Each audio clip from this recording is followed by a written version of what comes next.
31 जुलाई को सफाई मजदूर दिवस, जैसे मजदूर दिवस 1 मई को मनाया जाता है, उसी तरीके से सफाई मजदूर दिवस हम हर साल मनाया करते हैं।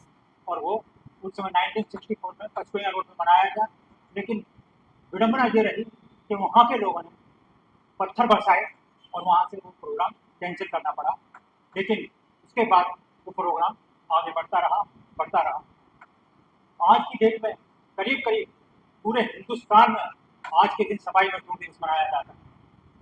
और आज जो प्रबुद्ध भारत संघ है उसने एक प्रोग्राम रखा है। अफसोस इस बात का है कि वक्ता तो बहुत आए, लेकिन उन्होंने जो सब्जेक्ट है उस पर किसी ने चर्चा नहीं की। सब्जेक्ट है सफाई मजदूर की समस्या और उसका समाधान। आज की डेट में यदि देखा जाए तो सफाई मजदूरों के लिए सबसे बड़ी समस्या ठेकेदारी समस्या है। ठेकेदारी समस्या उस मजदूर की नौकरी भी दे बैठी।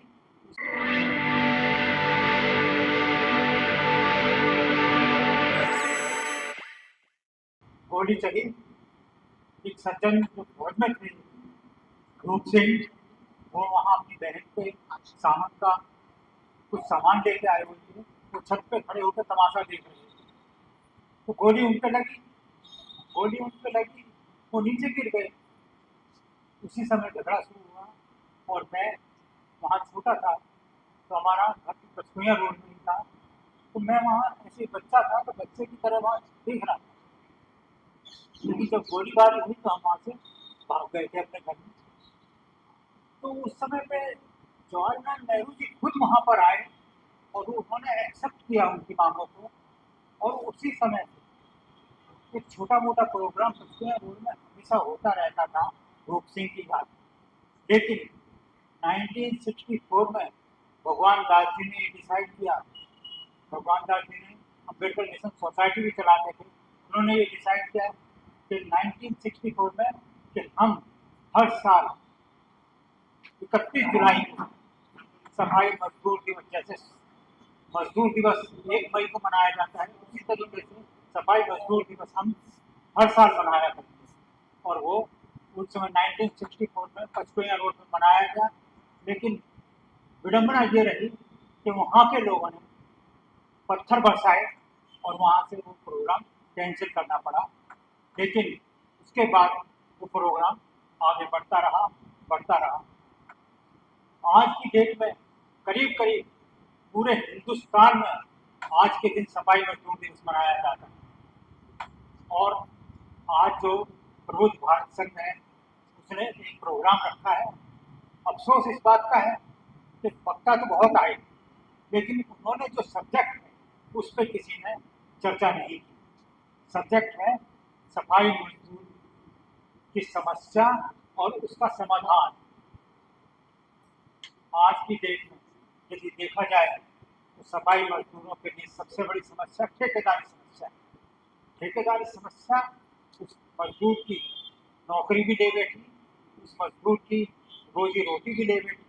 और आज की डेट में यदि समाधान देखा जाए तो क्योंकि 2013 में अभी थोड़ी देर पहले सचिन ढींगिया जी जो सुप्रीम कोर्ट के एडवोकेट हैं वो बात कर रहे थे प्रोहिबिशन ऑफ मैनुअल स्क्वेंचर और उनके रिहेबिलिटेशन के एक्ट की बात 2013 में बनाई है, सितंबर 2013 में।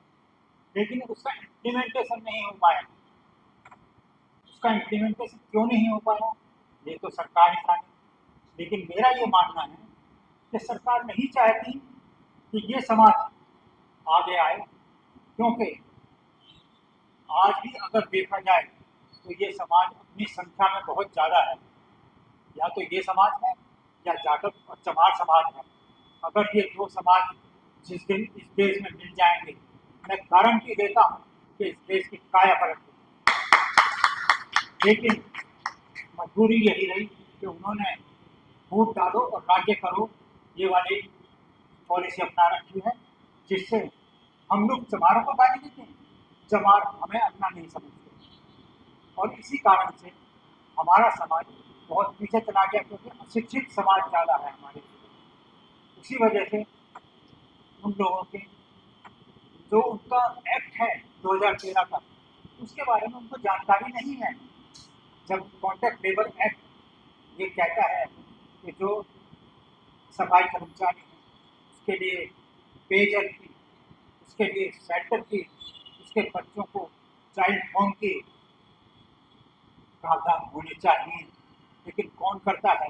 आज तो ठेकेदार है, ठेकेदार आधे से ज़्यादा उनकी कमाई खा जाता है, जिससे हमारे बच्चों को, हमारे परिवारों को आगे आने की दिक्कत हो रही है। तो आज के समय में तो ये हो रहा है कि आज के समय में बिल्कुल भी मैं, मेरा अपना ये एक्सपीरियंस है, मैं ये कहना चाहता हूँ यहाँ पे कि यदि समाज आज नहीं जागा तो आने वाली पीढ़ी किसी भी हालत में हमें एक्सेप्ट करने को तैयार नहीं होगी, क्योंकि हम इतना पीछे ढकेल दिए जाएंगे कि हमें इस संसार में जीने का भी हक नहीं मिलेगा। अभी जी कह रही थी कि आज का संविधान के ऊपर नहीं चल रहा देश, मनुस्मृति के ऊपर चल रहा है। ये सच्चाई है। संविधान को खत्म किया जा रहा है और मनुस्मृति को धीरे धीरे लागू किया जा रहा है। मैं ज़्यादा बोल नहीं सकता क्योंकि मेरी तबीयत ठीक नहीं है, इसलिए मैं आप सभी का धन्यवाद करते हुए